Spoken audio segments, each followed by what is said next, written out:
right, a very good morning to everyone who's joined in. I think we are still getting the participants joining in as we speak.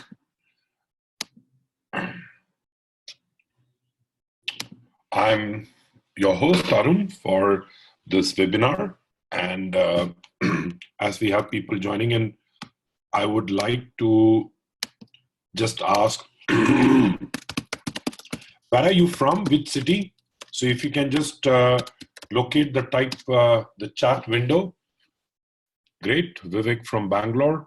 Okay. Mehdi is from Dhaka. We have Dhanashri from Pune, Karthik from Colombo, Arpit from Agra, Sumana from Delhi, Tonmai from Kolkata, Saurabh from Bangalore, Vidya Vihar from Chennai, Dave from Kolkata, from Shailesh from Bhubaneswar, Karthik from Chennai, Ashwin again from Pune. Great. So nice to see a broad mix of people coming in from different cities. So Bhavna again from Bangalore. So I would imagine slightly more people from Bangalore. That's been traditionally how it's kind of been distributed. So those who have kind of joined in new, just go ahead and type in the city that you're joining us from. So Ratnesh also from Bangalore, Eshta from Pune, Ravina from Mumbai, Abhijit from Bangalore. Excellent. Great. So we got people coming in from all over. I'm just going to go through some basic, ground rules before we get started with what we have for today. And those who are coming in new, you can always go ahead and type in the chat window which city you're coming in from, and I'll be getting you a little accustomed with the whole interface so that you understand how this works. But before that, I would like to just welcome you for today's session. We're going to talk about 25 GMAT test day tips to maximize your score. So we're going to be looking at small things, big things. We're going to look at how is it possible that with my level of preparation, okay? So I've had students who have, walked into the exam scoring maybe, only about, let's say, 660, 670 on their practice tests. But on the day of the GMAT, they have been able to score above 700, correct? And then I've also had students who have consistently scored above 700, but on the day of the test, something goes wrong and they end up with a score that is 30, 40 point lower. Given that, there is not just the cost of $250 that you need to spend, but also this whole mental effort. Your plans go for a toss, you have taken a leave from the office. So I see, the way I look at it is taking the GMAT is like a root canal operation, right? You want to do it once, you want to do it right, and you want to get it out of the way, right? So that's really how I see the GMAT, right? And I'm going to give you some advice on how you can maximize your GMAT test day performance. That's what we're going to focus on, right? Now, a couple of things just for us to kind of make sure that we are on the same page. So you already have seen the chat window. In case you have not typed it, you can go ahead and type in the city that you're from. So that's really the chat window. Please use the chat window for chatting among yourself, or if there is anything that you just wish to share. If you have any specific questions, there is also a Q&A box. So I suggest that you type into the Q&A box. A gentle request over here is please try to write in one question in an elaborate form. Using the chat window, like the number of words available, if you can just be a little more specific, a little more elaborate, correct? And post your questions only once, and if possible, please try to keep it connected with the topic that we are discussing, so that whatever I'm saying, I'm kind of going in the same direction. I don't want to talk about, for example, specifics of how do I, improve my profile, right? That may not be the scope of today's session, nor would I be able to get into, let's say, the nitty-gritties of, let's say, GMAT sentence correction or, problem solving. So we'll be discussing questions around the test day, right? That's what we're going to be doing today. So I would like you to kind of keep that. The way the internet works, if one person can hear me, I assume everyone else also can hear me. So in case you're not able to hear me, can you please type into the chat window? And my request to the others, I would like to have your help. Sardi, I am actually trying to speak as, in a way that would probably be clear. So I want to make sure that everyone is able to understand. So thanks for understanding that, Sardi. Okay, so let's make sure that you don't get so just go to fast.com. This is actually a service started by Netflix and would be pretty useful otherwise also, right, to check your internet connection. It's a lot better than speedtest.net. It just tells you your download speed, correct? And there could be a possibility that, the issue could be at my end, correct? In which case, in the chat window, I think most of you would get to know that Arun is kind of offline now, right? I'm still out of India, so internet not 100% guarantee always. But I hope during this session, it kind of keeps on. All right, great. So let me just get some basic out of the way. So just wanted to introduce myself. I'm the founder and CEO of CrackFootball. I also happen to be an MBA coach. My journey, it's a little different. I wasn't a career academician, or I wasn't a career, instructor. I actually started off with IT. I was doing that for quite a few years, and alongside, I used to be teaching at various test prep companies, and that's how my love for teaching. And I was also good at standardized test preps. And one thing that I realized, be it CAT, be it GMAT, be it GRE, I think there is one aspect that is with regards to the test, right? The English and the math part to it.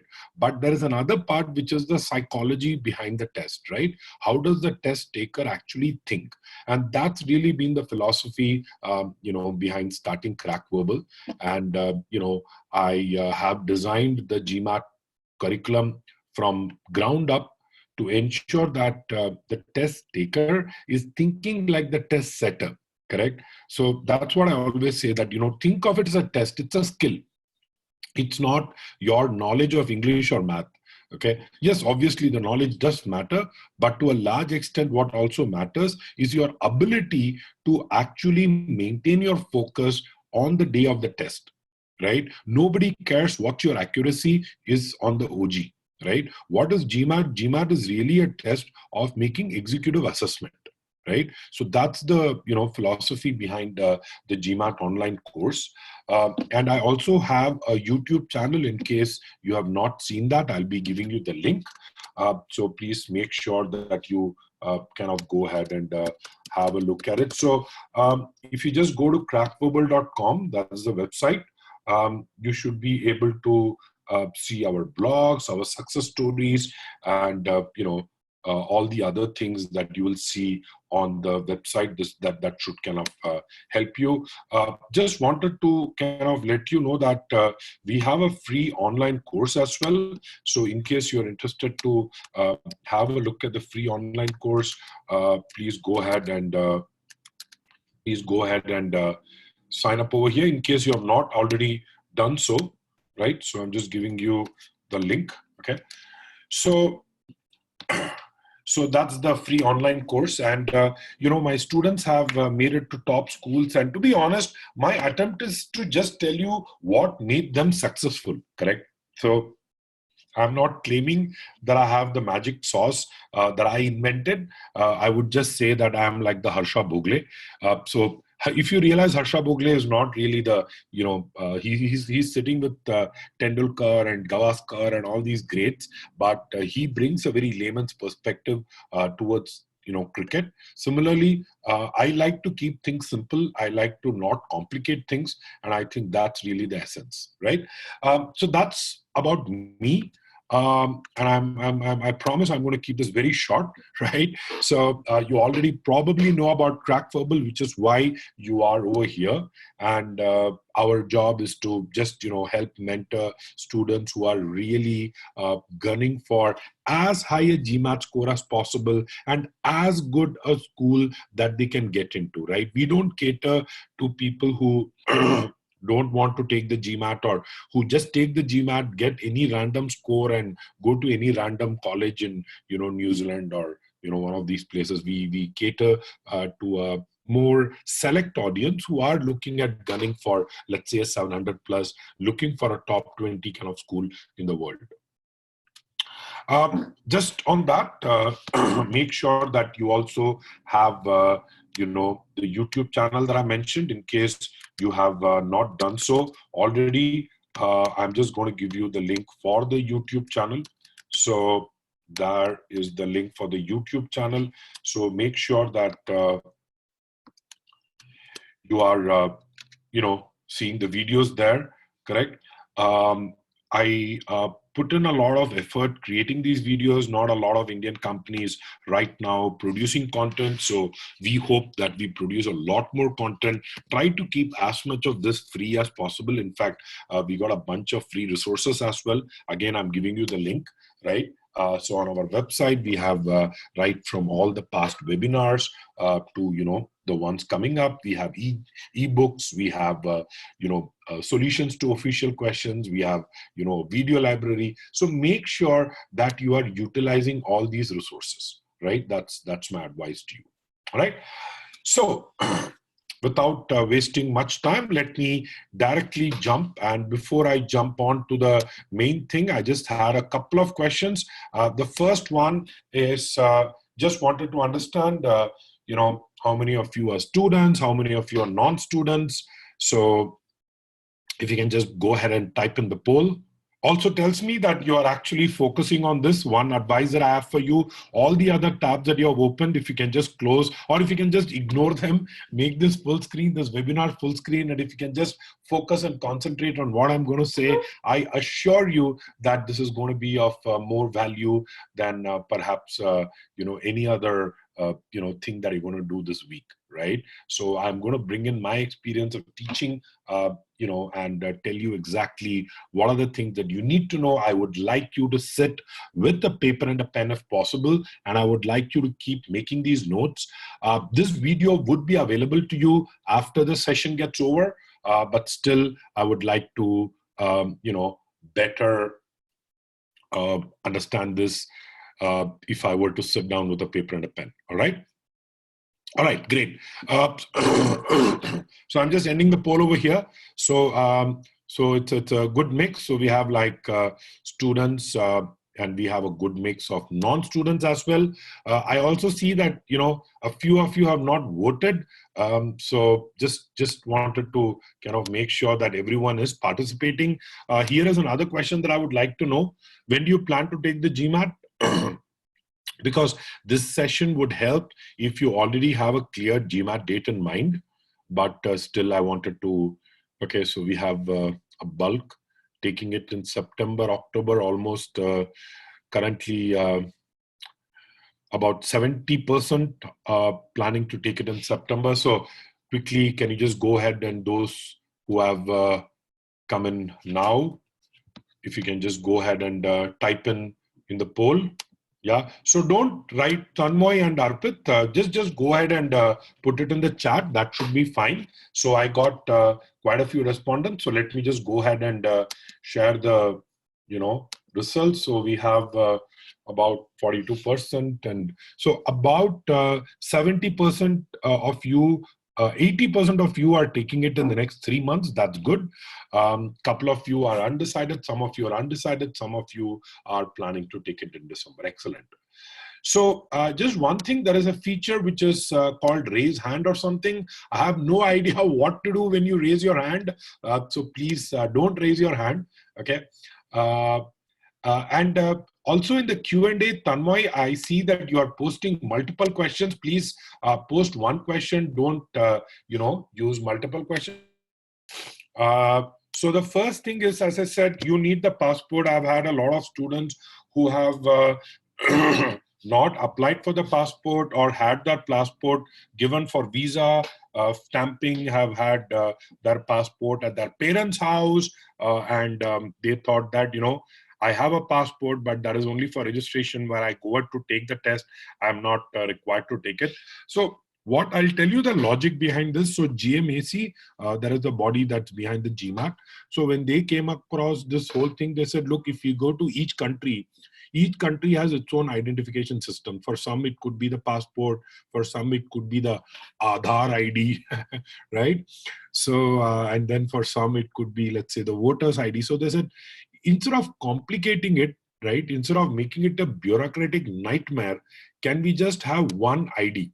And the ID that they chose, by the way, are all of you able to hear me right now? Yeah, okay. So the passport has been chosen as the one form of identification, and make sure that you carry the passport along with you on the day of the test, okay? So, I'll tell you what typically happens. Let me just walk you through how the process is. So when you go to the test center, right, on the day of the test, the first thing that you probably are going to be seeing is you're going to, okay. So what happens is on the day of the test, when you actually get there, the first thing,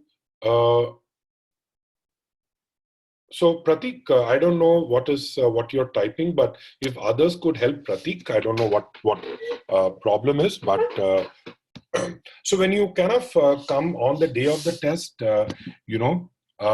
you are expected, there is a register outside. So first what you do is you go ahead, write your name, and kind of sign in into the register outside. They have a column that I find a little funny. They say purpose of visit, right? So purpose of visit, obviously for one thing, which is to take the test. So you'll say, take the test. Then you go inside, you show them your passport.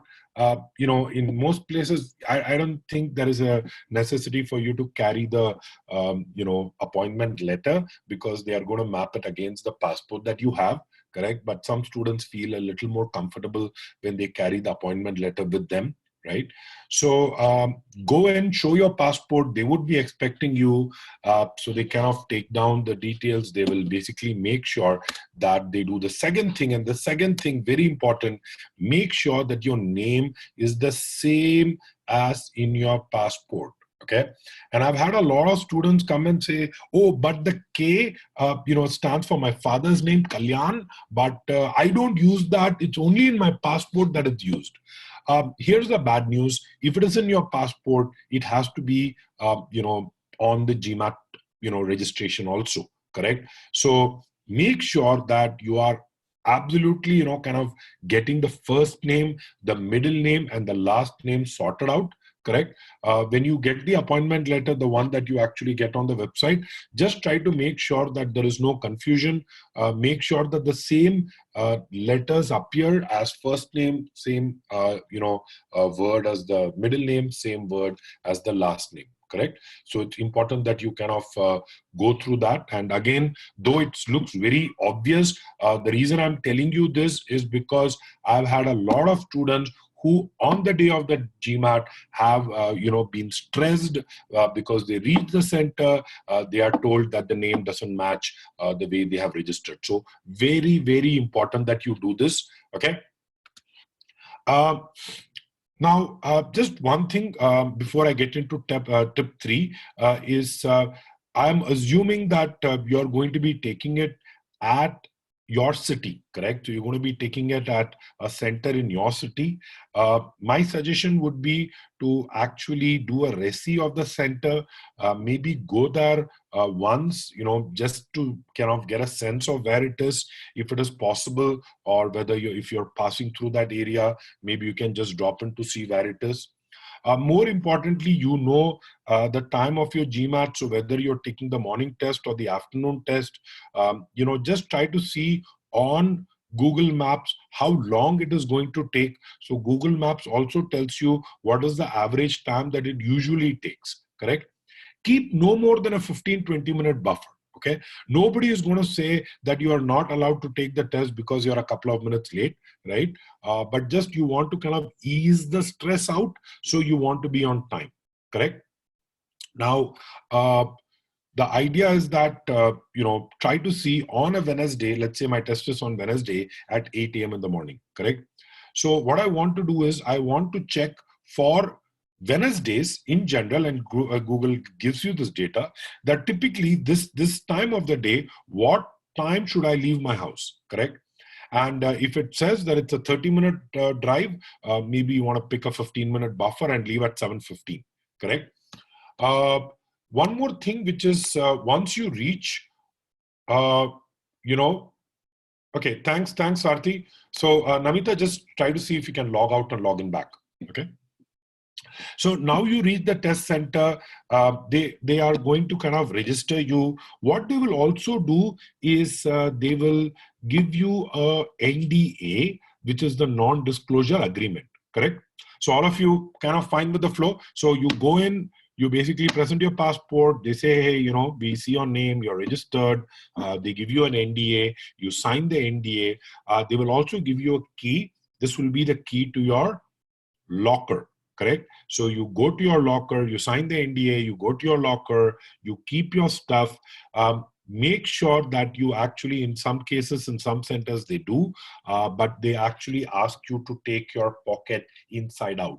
So they want to make sure that you're carrying absolutely nothing into the test center, including things like your watch, right? So even your watch, you're expected to kind of take off and keep it in the locker along with anything else that you might have brought along with you. Okay. The reason I'm asking you to check for Google Map data before you get in is because I've noticed that some students, just to be like over cautious, end up reaching, let's say, an hour before. And what they realize is when they reach an hour before, let's say you kind of end up at 7:15, you don't want to be waiting outside the test center for 45 minutes, right? Not knowing what to do, because at that time of the day, maybe there are no, coffee shops open, and it just kind of puts a mental, stress on you. That's what I would like to avoid. So don't come too early as well, okay? So you go in, and then they basically kind of, the proctor will take you inside the test room. So the test room has a couple of computers with other people taking the test. And before you go in, there is a biometric scanning. Okay, so the biometric that they use is what is called as a palm vein scanner, right? So they, the veins in your palm, they basically scan it using the scanner.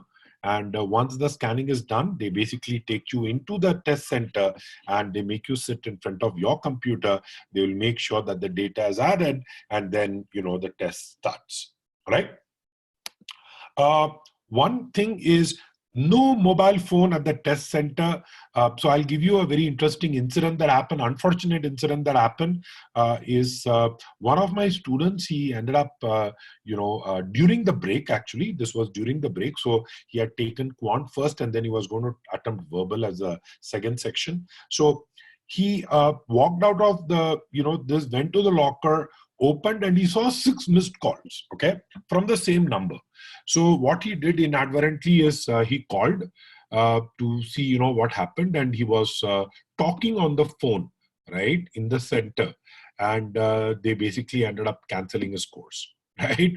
So, and the worst part is it was Amazon delivery, right? So the delivery guy had called him 6 times and he wasn't at home, and this guy ended up returning the call. So please make sure that you put your phone on silent, switch it off, right?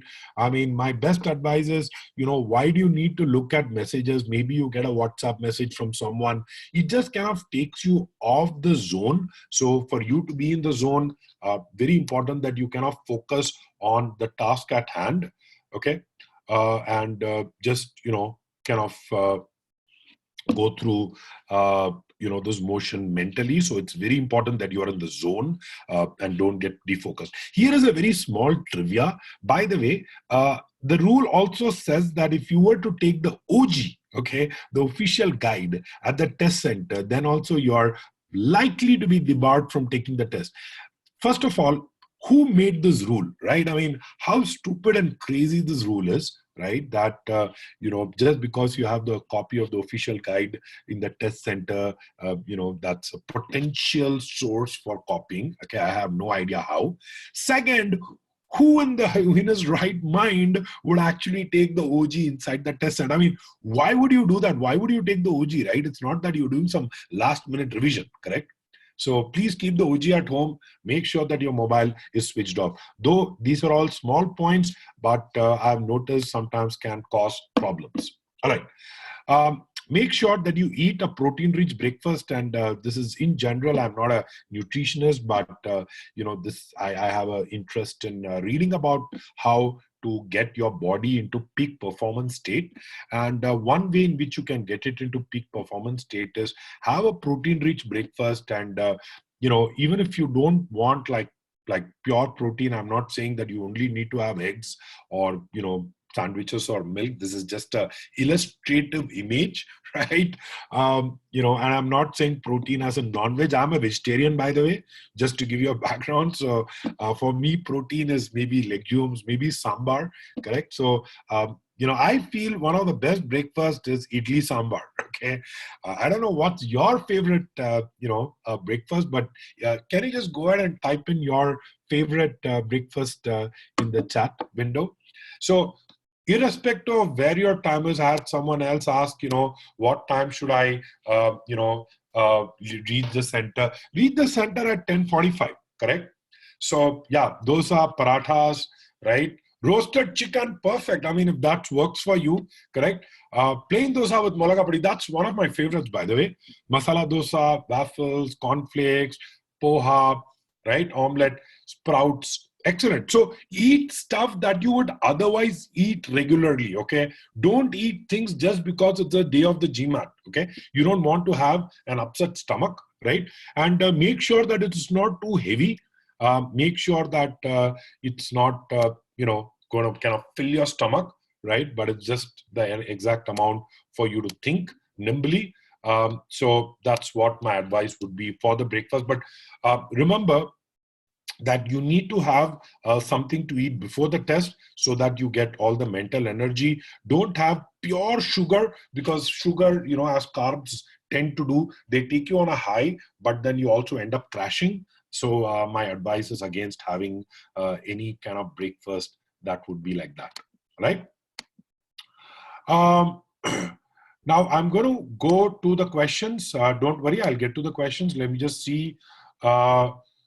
There are, Sarthi has this question. I read that if you leave stray pieces of paper, like a post-it currency, then they cancel. Yeah, the idea is they basically try to, there is a locker that is provided. That's what I said, right? They give you a key, correct? And they give you the key to the locker. So you do have a locker, that is provided. So don't worry on that part, okay? I'm going to be talking about, a couple of other questions. Let me just get a little ahead. Okay, so this is again a very important, piece, and this also is tied with what time you want to take the test. How many of you, okay, I'm going to ask this again on the chat. You can tell me, how many of you are morning people? Which means I'm going to get to that, Amartya. I'll be getting to all the questions. How many of you wake up like, 6 a.m. and you feel normal? How many of you in that category? Okay. So we have some who are saying me, some not me, some saying, I'm not really a morning person. I'm like, 7 o'clock. I'm like that, right? I'm not a morning person, but I don't wake up at like 11 o'clock. I wake up at like 7:38, right? I mean, so depending on when you wake up, here is one thing. Please do not change, the time that you wake up. Motto, it is not about what time you can wake up. Okay. See, for example, let us say that there is a morning slot at 8 a.m. Okay. Now, let's do a reverse calculation. For you to take the test, reach the test center at 8 a.m., let us assume that you need to leave your house at 7:15, correct? Which means you will have your breakfast at about 6:45, 7, which means you need to wake up at about 6:15. Now, question to you, on the day of the GMAT, do you think it'll be easy for you to get up at 6 a.m.? Would it be easy for you to get up at 6 a.m., right? You need to keep an alarm. Do you think you'll oversleep? Do you think you'll hit the snooze button and say, "Arey nahi yaar, today let me sleep a little more"? You will not, okay? This is the GMAT. So if you keep your alarm at 6 o'clock, chances are 5:50 you'll wake up. You know, we all have this mental alarm clock, right? 5:50 you'll wake up. Arey, my GMAT, man, I don't know what that time. Oh, like shit, 10 minutes left. Let me get some more sleep. But you know what is the harder part? The harder part is actually sleeping the night before. Now think about it. You ought to wake up at 6, which means if you want to get 8 hours of sleep, by the way, Sarthi, I know what you're saying, but in general, it's important that we sleep on time. So let us assume that we sleep at 10 p.m., correct? What is going to happen 9:30 p.m., you're in your pajamas, you're like sitting with your glass of warm milk saying, I'm going to get a peaceful, restful nights of sleep.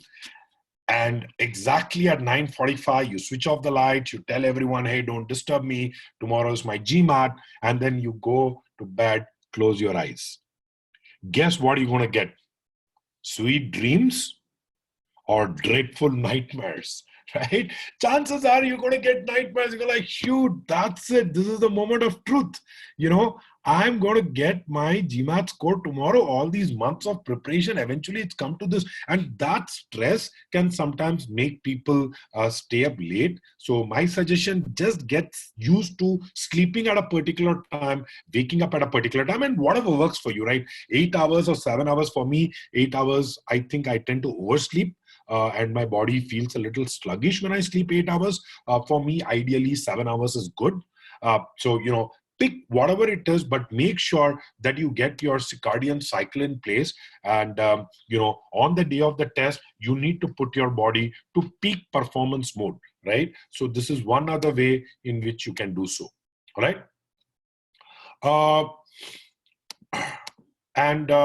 Okay, so what do you do? What snacks do you choose? What do you eat? Correct? Obviously, I've given examples of nachos over here, but I would suggest, so here is a couple of things, right? The first thing is, again, I'm going to maintain, eat stuff that you normally would eat, okay? What I've seen is a lot of us, especially, Indians, right? We tend to go to places like GMAT Club. We tend to see these threads which talk about how, this guy scored a 760 or a 770 and he took a Snickers bar, correct? अरे किसको भूख लगता है Snickers खाते हैं? We don't do that. We tend to have food that is more organic, correct?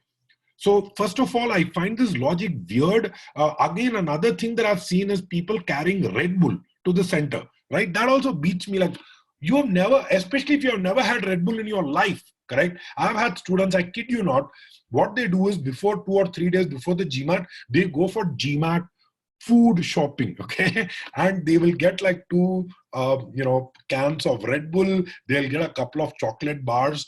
My question to you, if you are hungry in your day-to-day life, do you drink Red Bull or have Snickers? If you don't, then please don't do it on the day of the test, correct? But if you are a kind of person who consumes Red Bull and you think that that's really the pick-me-up that you need in the middle of the test, sure, go ahead and consume. I'm not saying that something is good or bad. I'm just saying that please be a little more, cognizant of what your body is telling you, correct? So make sure that you eat something that is suitable. And as someone asked, yes, you can keep this food in the locker, correct? And try to pick something that is not messy. That's my suggestion.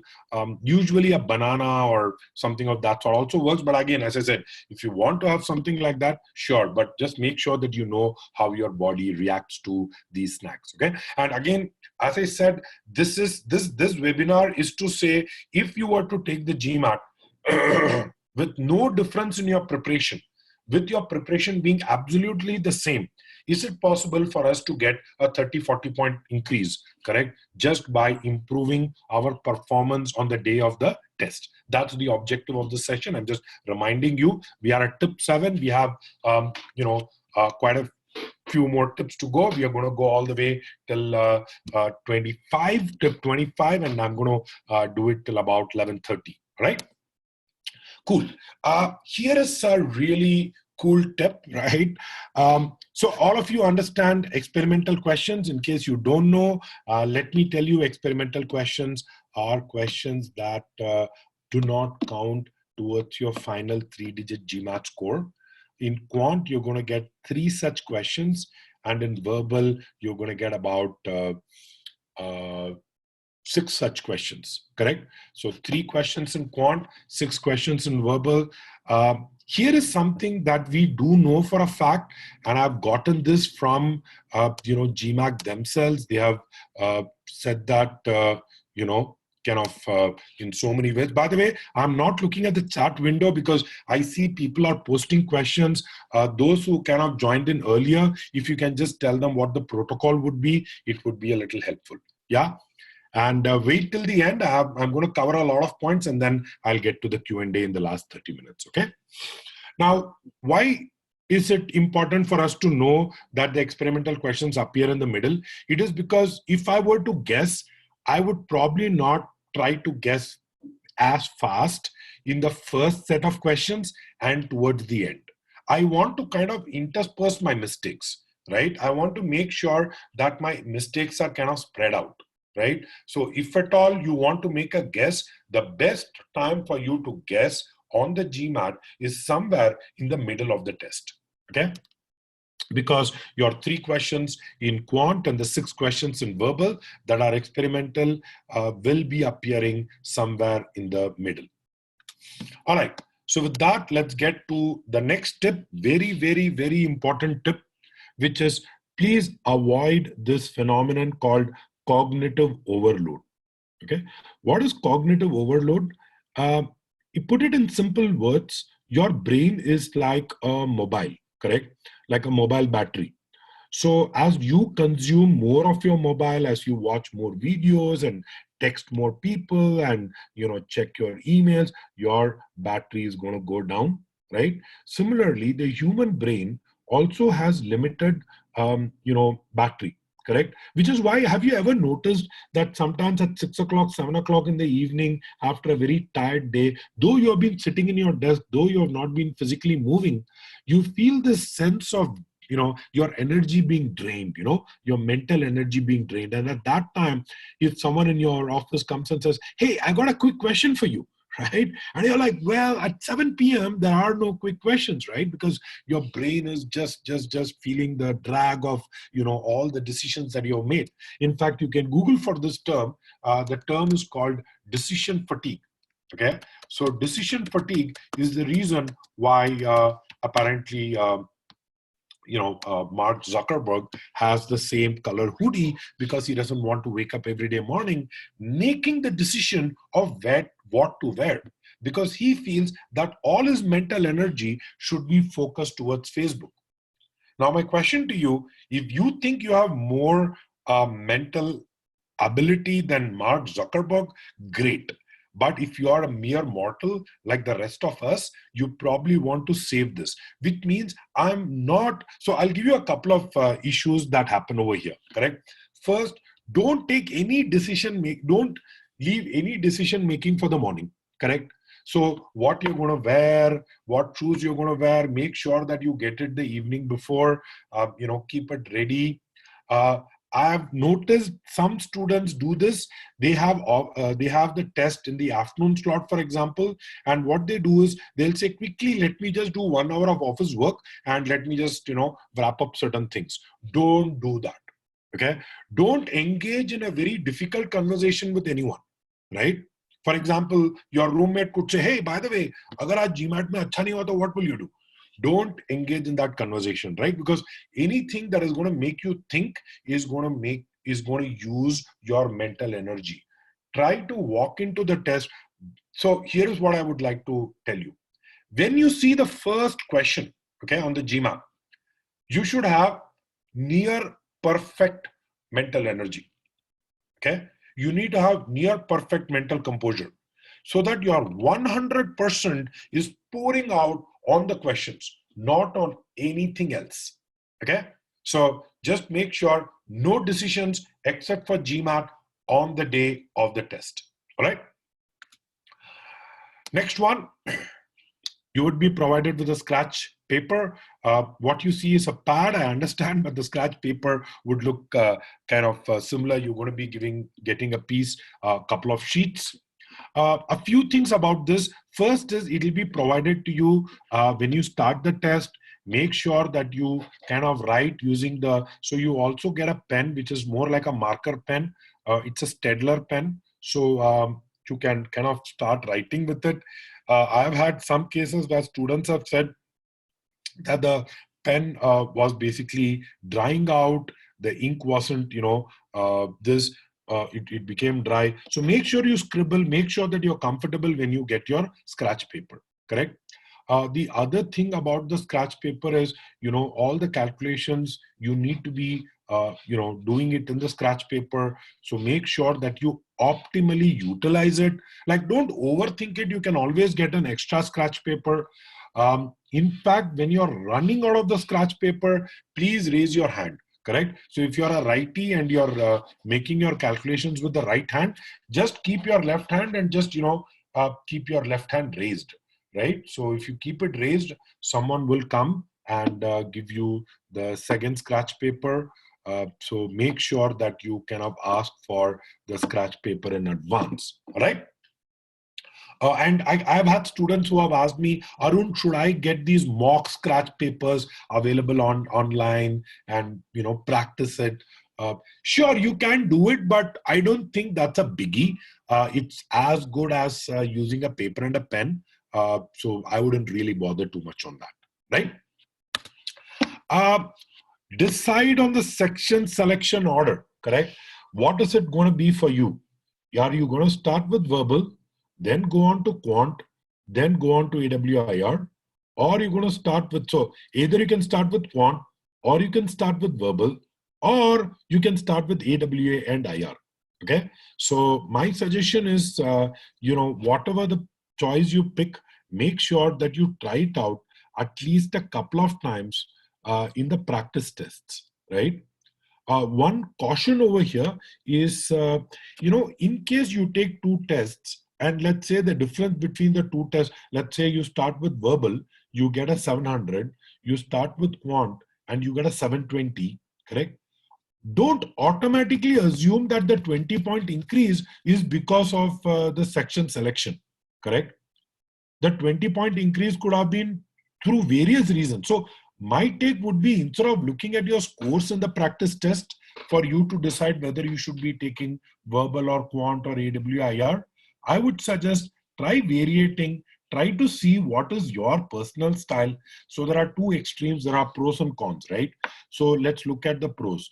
What happens when you were to pick verbal?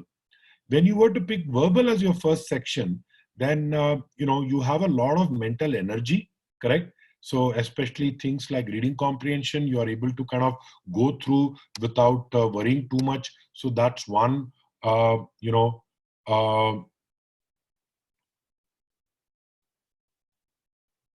So one, advantage is you have your mental energy with you.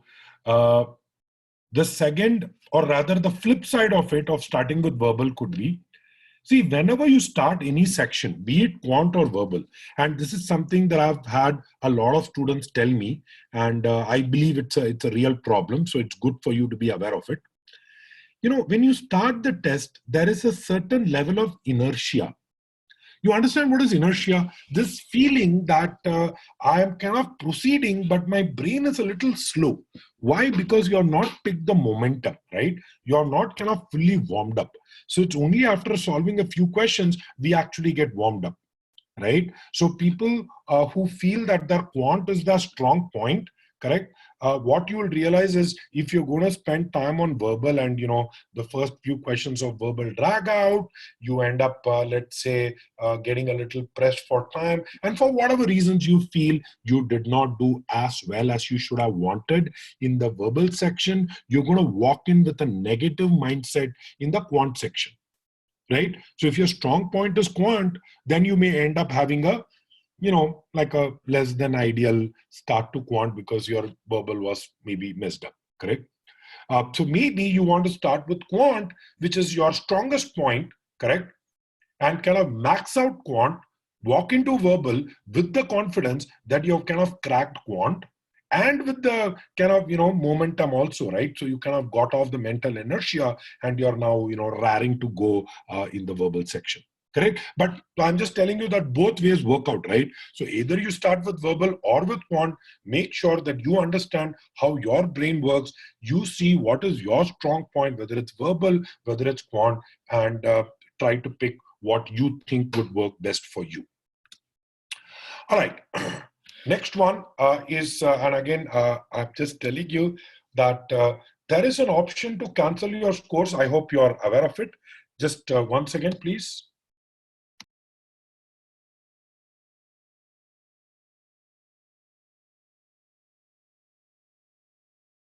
All right. So nobody wants to walk into the test center with a negative mindset thinking, what if I have to cancel my scores?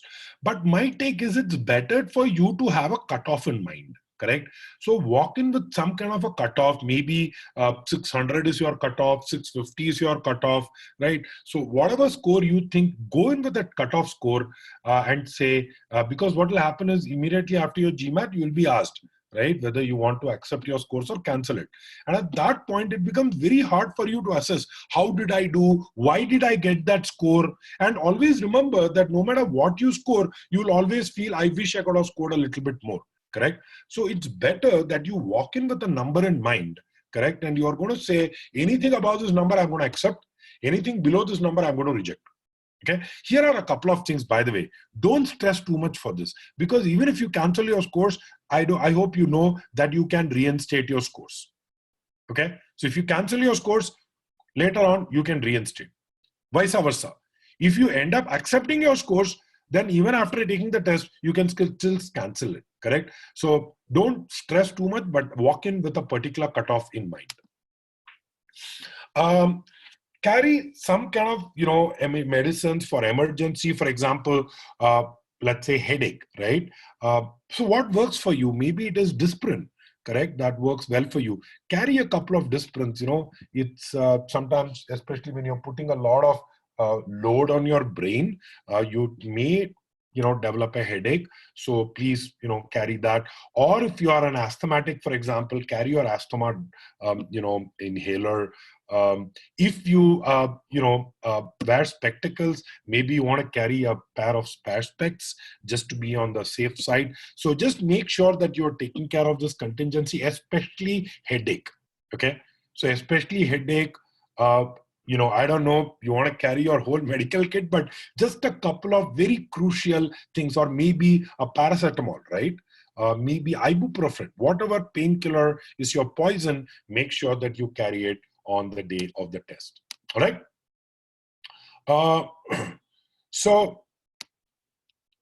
Okay, Krushant, you have the test in the next 5 hours. Yeah, you might want to just, kind of log off and take it easy and then quickly go through the tips maybe once. I'm not sure. We're going to go for another 20 minutes. So in case you want to hang on, do so as well.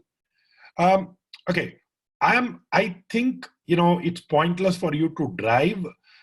Please get dropped. Either you take a cab or have someone else drive you to the test center. Again, it goes back to my point on cognitive overload. You don't want to stress your brain by making decisions where to park, how to do it. So, if you have a bike and you are comfortable going in a bike, it is not going to rain. That's another thing that you need to keep in mind, right? That it's not going to rain, because I've had students who have started out and it was clear skies. By the time they got to the test center, they got drenched a little. They walk into the test center and they are uneasy. You know what I'm saying? It's not like they are completely drenched and they need a towel, but it's just that they are damp and wet, and that just makes them uncomfortable, right? So make sure that if you're driving a bike, you check the weather. But if you're going to get dropped, just take a cab, okay? Just take a cab and just make sure that you get the cab available in your area. If not, ask someone else to drop you. Dress comfortably. My take would be to perhaps carry a jacket or a sweatshirt or something that you can put on top of your shirt or salwar or whatever you're going to wear on the day of the test.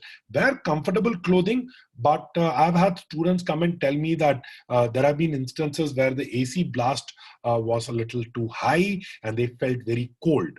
Correct. At that point, because there are 3 or 4 other people taking it, you can't really ask them to set it to the temperature that you want.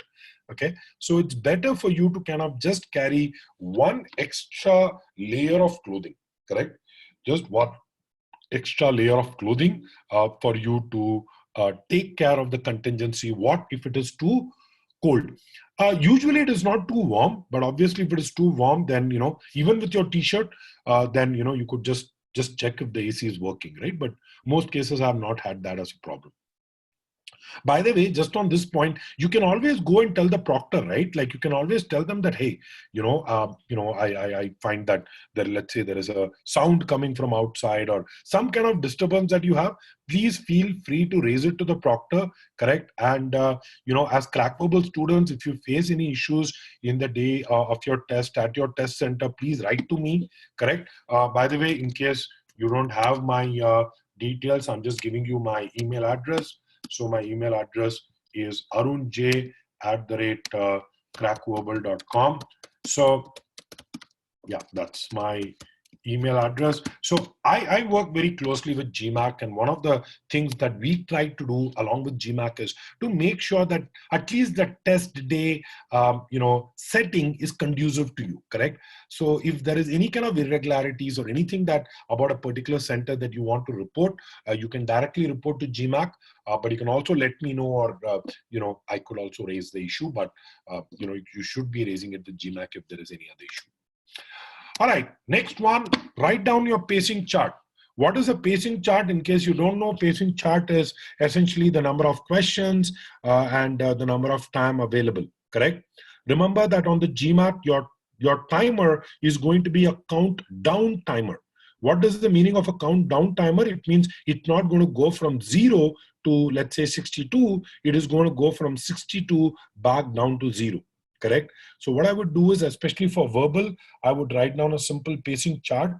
I would just tell myself, okay, so here is a simple way in which you can do so. I'll just write it in the chart window over here. So let's say you have 65 minutes and you have 36 questions, correct? That's for verbal. The way I would do it is I would try to look at it as 15-minute chunks. I need to be solving 9 questions, correct? But I have an extra 5 minutes, and that extra 5 minutes I'm going to be using for the first 9 questions, okay? So I'm giving you a buffer of 5 minutes for the first 9 questions, which means at the end of 20 minutes, you should be on question number 9, okay? At the end of 35 minutes, you should be on question number 18. At the end of 50 minutes, you should be on question number 27. And at the end of 65 minutes, obviously, you should be on the last question, or you should have done the last question, right? So this is your pacing chart, but remember, because it's a countdown timer, right? What we need to do is we need to ask ourselves that when there are 20 minutes done, which is when there are 45 minutes left, you should be on question number 9, correct? So this is the way I would write the pacing chart. When there are 30 minutes left, I should be on question number 18.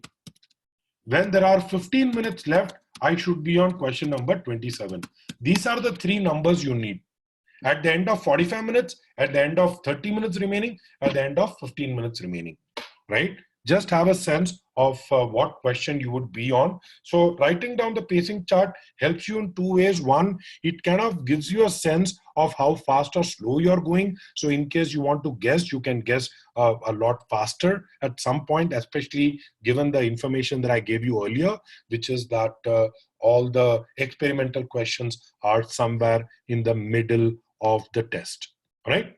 Here is one more thing that you should be doing when you have the scratch pad given to you. Write down ABCDE vertically. Okay, so ABCDE, all the 5 answer choices, make sure that you write them down vertically. Why? Because as we teach in CrackFootball, at least that, you know, for sentence correction, especially, and it's true even for CR and RC to some extent, but specifically for sentence correction, important that when you are working through the answer options, you actually keep striking off the wrong ones, correct?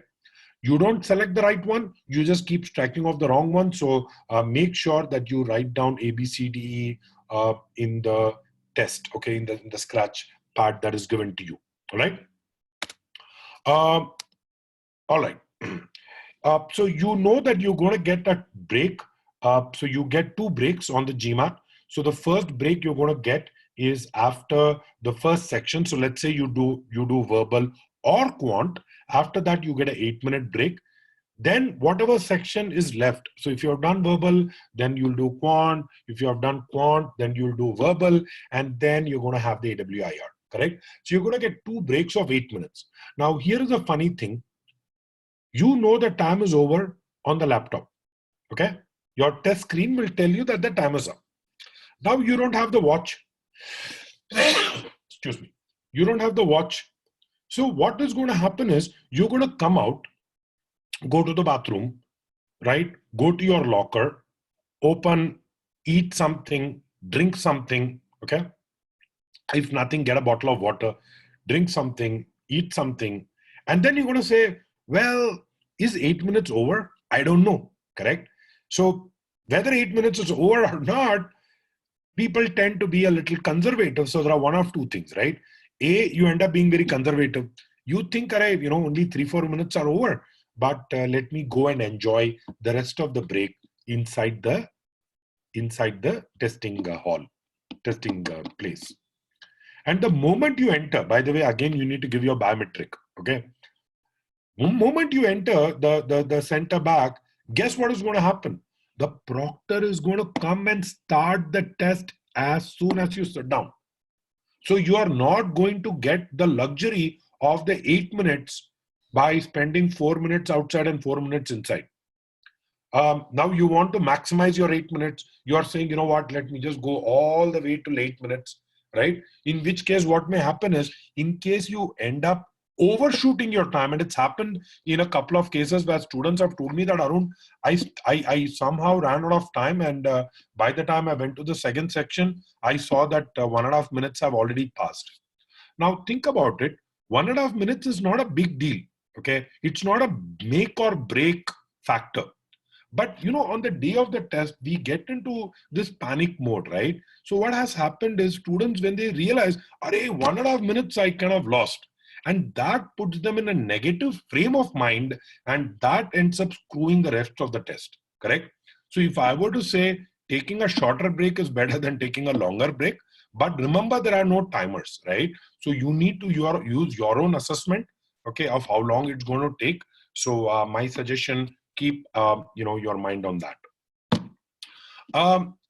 You know, GMAT, you know, plays this game theory. Have you noticed, have you realized that GMAT asks you the name of the 5 schools before you have taken the test, right? According to me, that's a little unfair, correct? You should be asking the name of the questions or the name of the schools after, you know, the test has been taken, right? Once you see your scores, wouldn't that be the best time for you to actually tell, you know, whether you want to apply to a particular school or not. So this is something that I have actually raised with GMAT as well, correct?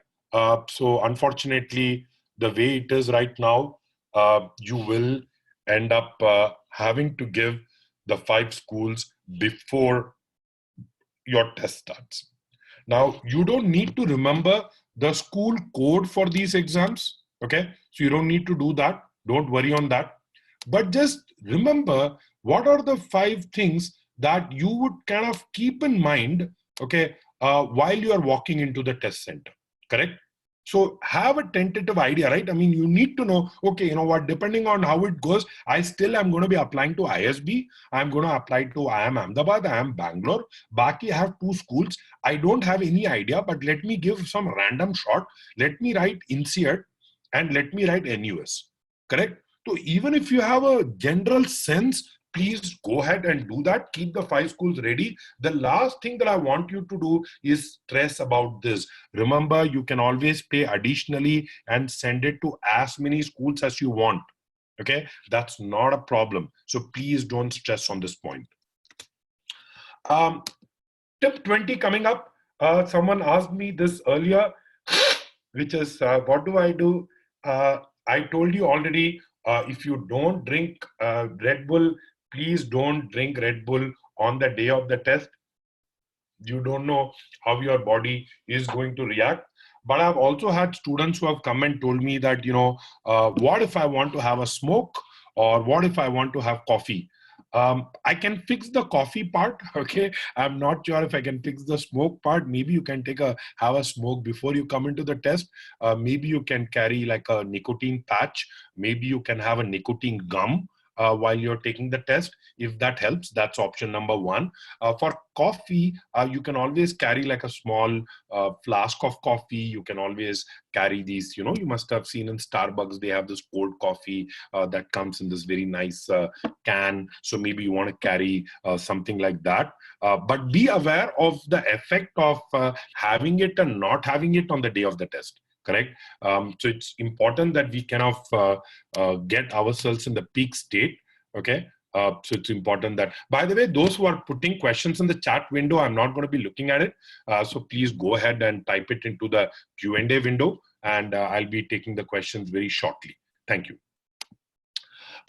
Tip 21, you will get earplugs. You don't need to carry earplugs from home. You will get earplugs during the test. Usually you get these plastic thingies, not very useful. I think there has to be some kind of a standardization, but I've also heard from some students that they have actually been given noise cancellation headphones, you know, Sennheiser noise cancellation headphones. I think this was in Mumbai, but whatever the case be, you know, this is not going to be a great help to you. And you know, at least the cases that I know where they give this plastic thing, if the guy sitting next to you is typing out his AWA answer, okay, or worse, he's one of those guys who vocalizes, you know, the guys who speak while they read, like in their mind they are reading, like, shut up, right, I'm trying to focus. But beware, these are all things that might happen on the GMAT test.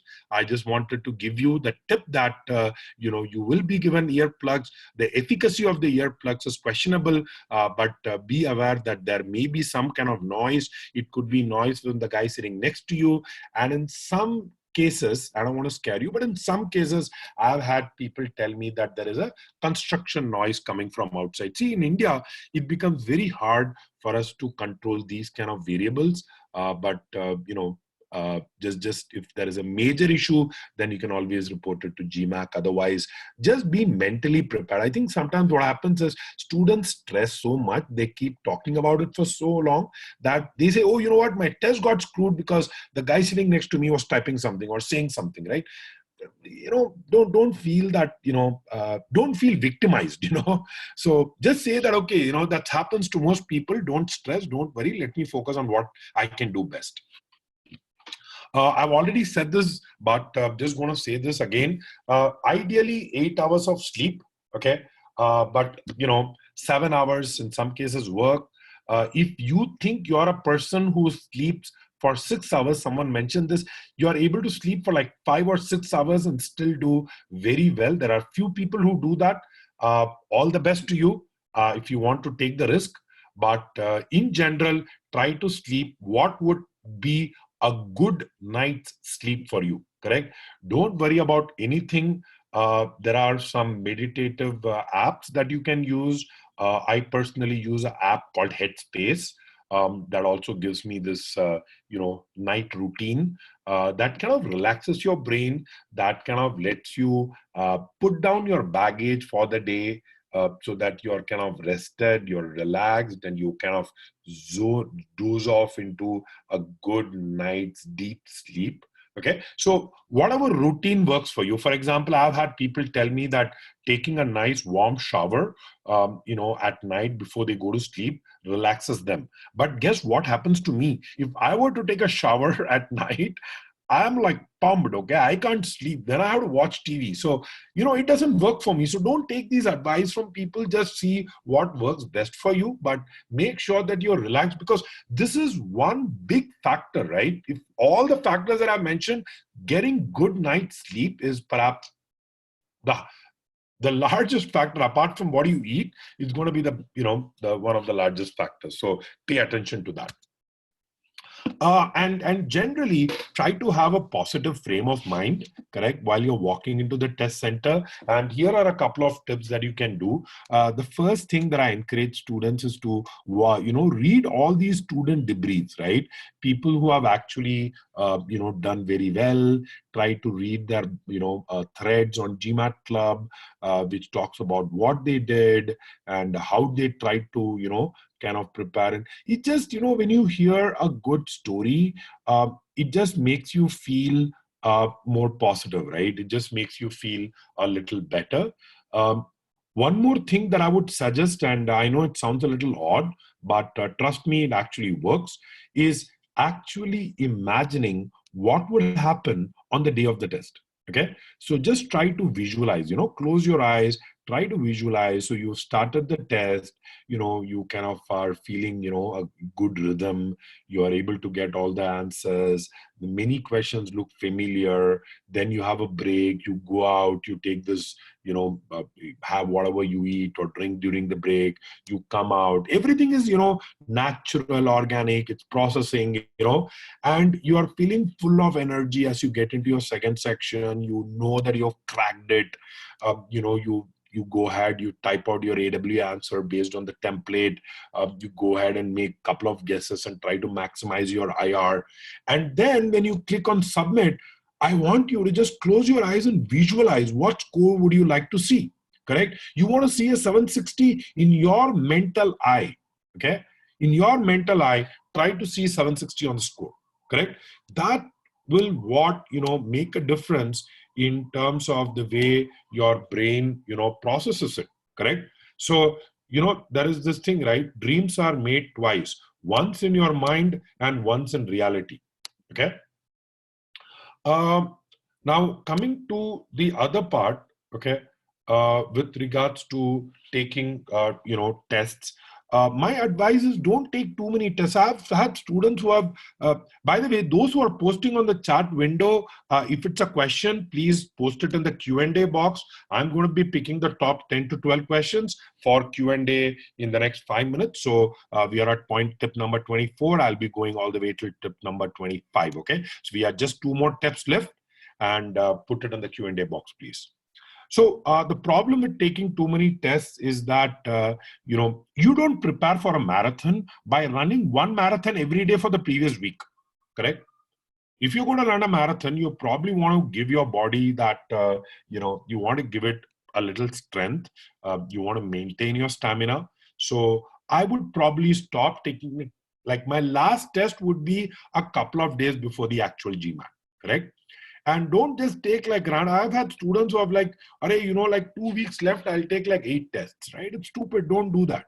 Remember, and I've said this, I keep saying this, taking tests or tests are a method of assessment. Okay. Tests are like thermometer.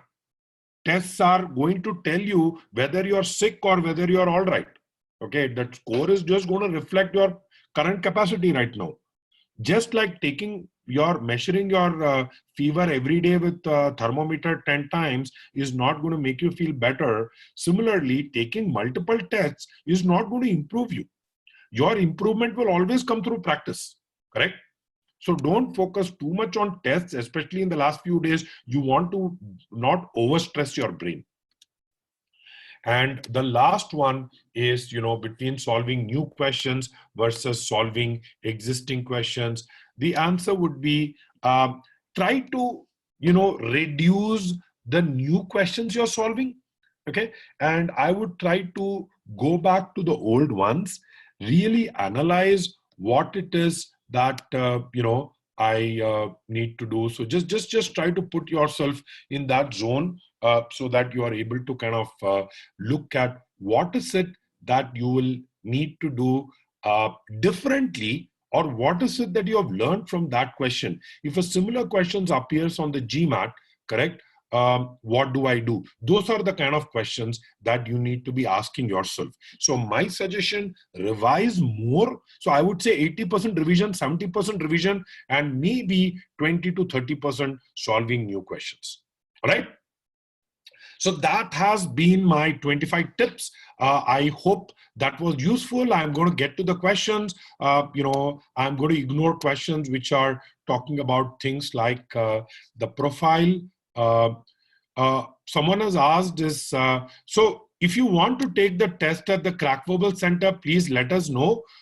We have our center in Bangalore currently, in Malleshwaram, Marathalli and Koramangala. So make sure that you come over and take a test if you are in Bangalore. But right now we don't have anything outside of Bangalore. Dhanashri asked, how many mocks should I give a week prior? I would say maximum two a week prior should be fine. Karthik asked me about the noise cancellation earbud. I've already answered it.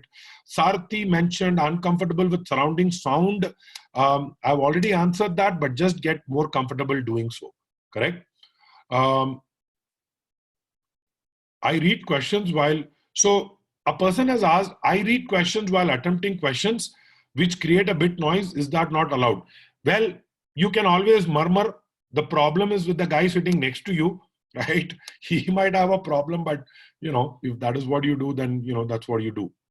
I've already said, Vidyadhar, the pros and cons of which sections we can answer first, quant or verbal. My suggestion is to variate between quant and verbal and see what best works for you. Jitesh Mathur had a question. My address and passport is different. That there are people who write the test outside of India also, right? So it doesn't matter where you are born or which city the passport is issued. It has nothing to do with the actual location of the test. Pamela had this question, which is, if my GMAT is on 30th September, can I apply to schools with deadline of 8th October? The answer is yes. Pamela, you can apply with unofficial GMAT scores. Not a problem. Okay. So especially with a 2-week buffer, 1-week buffer, not a problem. One more question that we had, I would like to know, how soon should we book for the exam dates to be writing in the same city we live in? Less than some weeks time. Okay, I'm kind of digressing, but I think it's an important point. A lot of you have this question, which is, do I actually book my GMAT date? When do I know I'm ready for my GMAT date?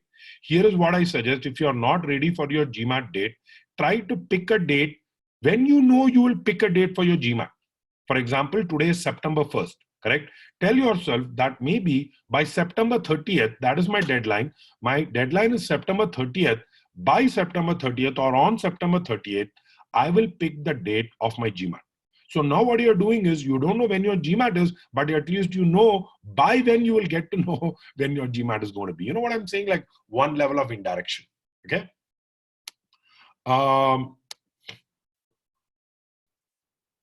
Karthik had this question, that experimental question. I said it starts in the middle. He's asking exactly which question. There is no way for us to know, when the experimental question is going to start.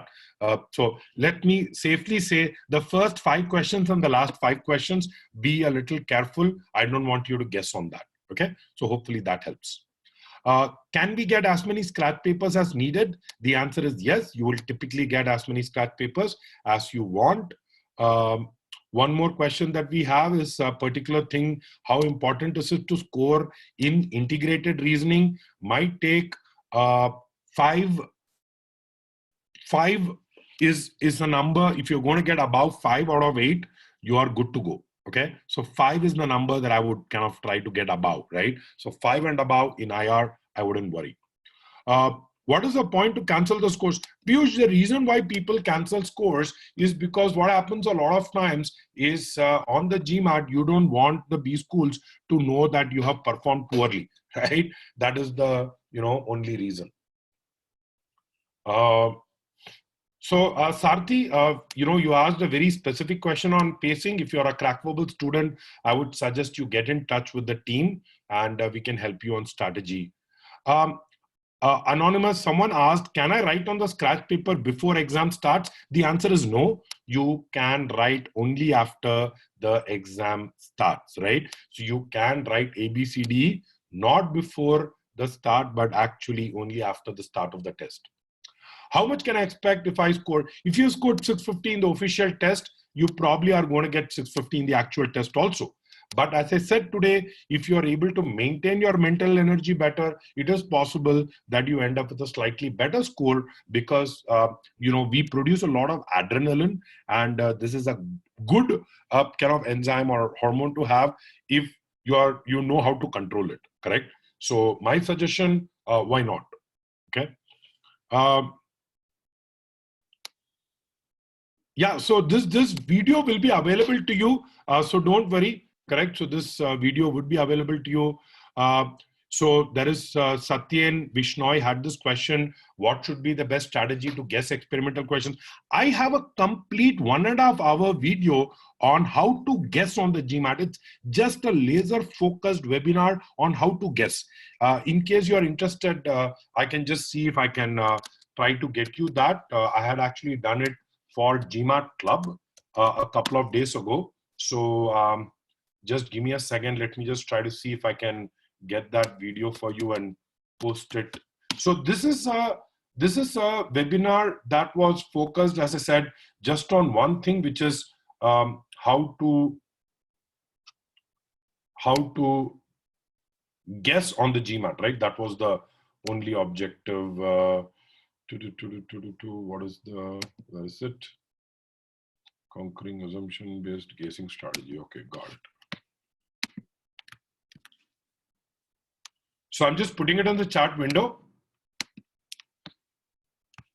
Yeah, so this is a webinar where I've discussed only about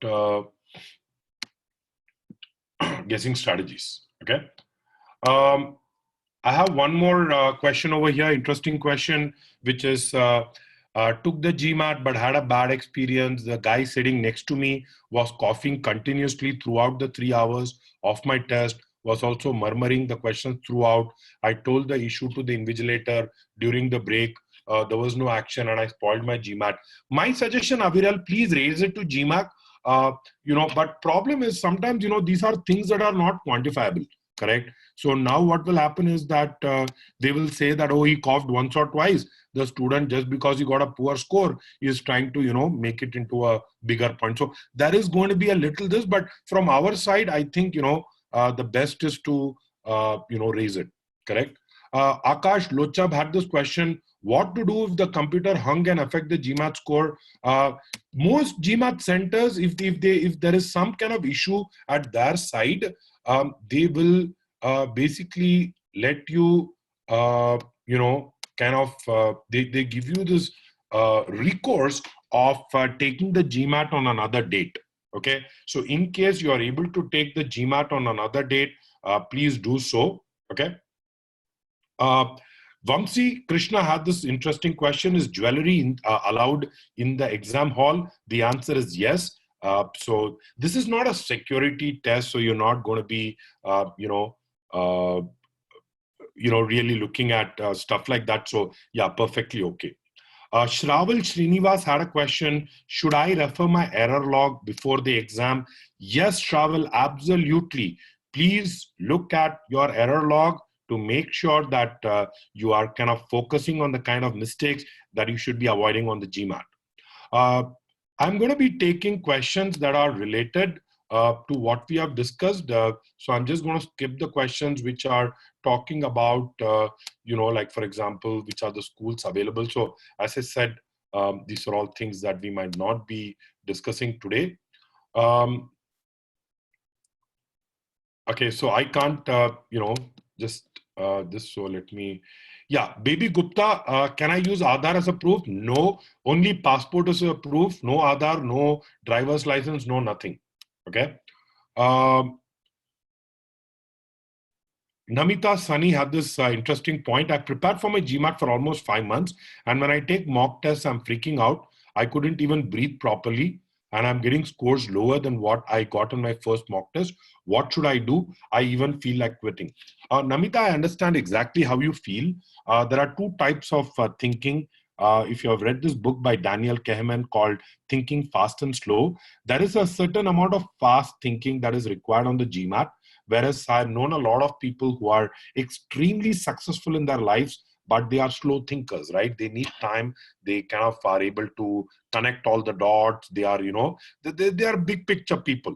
And sometimes I've had that issues. What I would do is I would probably try to take it on a actual level of, it might require a little bit more analysis. I'm just telling that those who panic on the day of the test, that is exactly what GMAT is testing you on. Right? GMAT is testing you whether you panic. And if you're going to panic and you're going to get a low score, GMAT is going to say, too bad, you may not be the ideal candidate for us, correct? So, new passport, you don't need to worry, okay? So you don't need to worry about the new passport. So my take is, don't stress on that. Also, at this point, I have the last set of 5 or 6 questions. If you can just give me, again, as I said, I'm sorry that I would not be able to answer specific questions. There is always a profile evaluation that you can do. So in case you are taking the GMAT, or if you have already taken, the GMAT and you like to know what are the chances, what are the schools, any kind of questions like that, I'm just giving you the link in the chat window. Please go ahead and let us know, okay? And we would be glad to help you with your profile, okay? So Devanjan Paul has a question on GMAT. I'm going to take the last 2 questions, 3 questions, and then I'm going to... Amartya had this great question. Is drinking water available? It is available outside the room. You're not allowed to take it inside the room. Okay?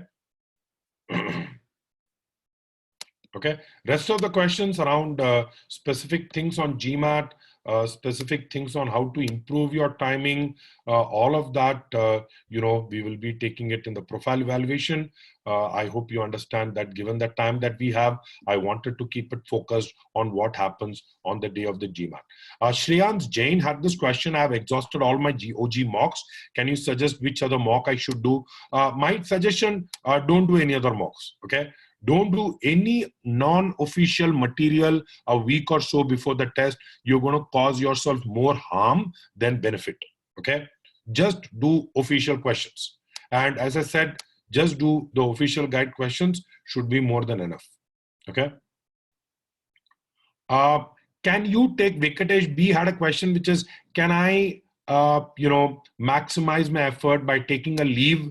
My suggestion, if taking a leave makes you mentally a little better, feels a little better, then sure, go ahead and take a leave. But apart from that, I would not really worry too much. But yeah, taking a day or 2 off does put your brain in a more, relaxed state. And we don't carry a lot of problems or issues from office. So if you think there is a lot of thing happening at work and that is eating into your mental energy, then by all means, please go ahead and take a few days off. Suraj Sundar, I disagree that taking more tests will improve on time management. Totally, there are 6 tests available. You can take that 2 times. So you have 12 tests. So 12 tests is more than enough for you to take the GMAT, right? Great. So I think I've kind of got through all these questions. I know that you still have a few questions. So what I'm going to do is I'm now going to get into the non. Um, Please don't write words like thanks in the Q&A window. Please, it just hogs the whole thing. Ravina had this question: when should I plan to take the TOEFL IELTS? Might take it as soon as possible, right? Why have that TOEFL IELTS hanging, right? So just go ahead and take it whenever possible. And though most schools don't want it, your undergraduate, especially if it's in English, they don't require it. But in some cases they do. So why take the risk? If you're applying to schools outside of India, better to take IELTS and TOEFL. Apart from the official mocks, I don't suggest any other mocks. Archit Dole, in case you cancel your scores and you want to reappear, my sense would be first analyze where you went wrong. Then look at how much time you need to fix it. Whether it's going to be 15 days to fix it or whether it's going to take you 2 months to fix it is a question that needs to be assessed at that point. I would also suggest that if you have taken the GMAT and you have not done well, please try to take your ESR, that is the Enhanced Score Report, send it to us. We can basically help you figure out what could have gone wrong in your GMAT attempt and perhaps help you with some suggestions on that. Okay. Yeah, so let me just see if there is anything else. Yeah, so that's all I had. So I think I've been able to answer most of the questions. I hope this, is this. I have one last question. I'm sorry. I have one last question from Abhishek Katta.